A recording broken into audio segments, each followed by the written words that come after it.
ശബരിമല സന്നിധാനത്ത് തീർത്ഥാടകരുടെ വലിയ തിരക്ക് ഇപ്പോഴും തുടരുകയാണ്. വലിയ നടപ്പന്തലിൽ തീർത്ഥാടകർ നിറഞ്ഞു കവിഞ്ഞ് നിൽക്കുകയാണ്. പക്ഷേ ഈ വലിയ കഴിഞ്ഞ ദിവസങ്ങളിലേതിന് സമാനമായ വലിയ ബുദ്ധിമുട്ട് തീർത്ഥാടകർക്ക് ഇന്ന് അനുഭവപ്പെടുന്നില്ല. വളരെ സുഗമമായ ദർശനം തീർത്ഥാടകർക്ക് ലഭിക്കുന്നു എന്നതാണ് തീർത്ഥാടകരും പറയുന്ന കാര്യം. പക്ഷേ ഈ പമ്പയിലും നിലയ്ക്കലും കൂടുതൽ നിയന്ത്രണങ്ങൾ ദേവസ്വം ബോർഡും പോലീസും ഏർപ്പെടുത്തിയിട്ടുണ്ട്. അത് ഈ സന്നിധാനത്തെ തീർത്ഥാടകരുടെ തിരക്ക് നിയന്ത്രിക്കുന്നതിന്റെ ഭാഗമായാണ്. ആദ്യഘട്ടത്തിൽ 20,000 തീർത്ഥാടകർക്കായിരുന്നു സ്പോട്ട് ബുക്കിംഗ് എങ്കിൽ ഇന്ന് മുതൽ 5,000 തീർത്ഥാടകർക്ക് മാത്രമായിരിക്കും സ്പോട്ട് ബുക്കിംഗ് അനുവദിക്കുക. അതുകൊണ്ട് തന്നെ നിലയ്ക്കലിൽ തീർത്ഥാടകരുടെ കൂടുതൽ തിരക്ക് ഉയരാനുള്ള ഒരു സാധ്യതയാണ് ഉള്ളത്. 5,000 തീർത്ഥാടകർക്ക് അപ്പുറം എത്തുന്ന ഭക്തരെ നിലയ്ക്കലിൽ തടയുകയും അവിടെ അവർക്ക് തങ്ങാനുള്ള സൗകര്യം ഒരുക്കുകയുമാണ് ദേവസ്വം ബോർഡും പോലീസും ചെയ്യുന്നത്. ഹൈക്കോടതി നിർദ്ദേശപ്രകാരം തിങ്കളാഴ്ച വരെയാണ് ഈ നിയന്ത്രണം ഏർപ്പെടുത്തിയിരിക്കുന്നത്. നിലവിൽ സന്നിധാനത്ത് മറ്റ് ബുദ്ധിമുട്ടുകൾ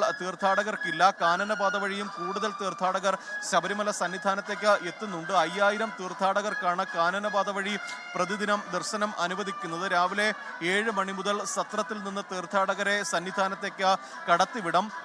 കാനനപാത വഴിയും പമ്പയിലും എത്തുന്ന തീർത്ഥാടകർക്ക് മതിയായ അടിസ്ഥാന സൗകര്യങ്ങൾ ഒരുക്കും എന്നതാണ് ദേവസ്വം ബോർഡ് അറിയിച്ചിരിക്കുന്നത്. ആദ്യ ദിവസങ്ങളിൽ അതിൽ ചില അപാകതകൾ ഉണ്ടായിരുന്നു. പക്ഷേ കൂടുതൽ ജീവനക്കാരെ നിയോഗിച്ചുകൊണ്ട് അത് പരിഹരിക്കും എന്നതാണ് ഈ ദേവസ്വം ബോർഡും അറിയിച്ചിരിക്കുന്നത്. ഈ ഇന്നലെയും ഇന്നുമായി വലിയ പരാതികളൊന്നും തന്നെ തീർത്ഥാടകരുടെ ഭാഗത്ത് നിന്ന് ഉണ്ടാകുന്നില്ല. ഈ വരും ദിവസങ്ങളിലും കൂടുതൽ തീർത്ഥാടകർ ശബരിമല സന്നിധാനത്തേക്ക് എത്തും. ഇന്നലെ മാത്രം 14,000 പേരാണ് സ്പോട്ട് ബുക്കിംഗ് വഴി ദർശനം നടത്തിയിട്ടുള്ളത്. ഇന്ന് മുതൽ സ്പോട്ട് ബുക്കിംഗ് ചില നിയന്ത്രണങ്ങൾ കൊണ്ടുവന്നതോട് കൂടി തന്നെ അത്തരത്തിലൊരു ക്രമീകരണമായിരിക്കും ഇനി വരുന്ന കുറച്ച് ദിവസത്തേക്ക് ശബരിമലയിൽ ഉണ്ടാകുന്നത്. കൂടുതൽ പോലീസ് ഉദ്യോഗസ്ഥരെ ഉൾപ്പെടെ സുരക്ഷയ്ക്ക് വിന്യസിച്ചിട്ടുണ്ട്. അത്തരത്തിലുള്ള എല്ലാ ക്രമീകരണങ്ങളും നിലവിൽ ശബരിമലയിൽ ഏർപ്പെടുത്തിയിട്ടുണ്ട്.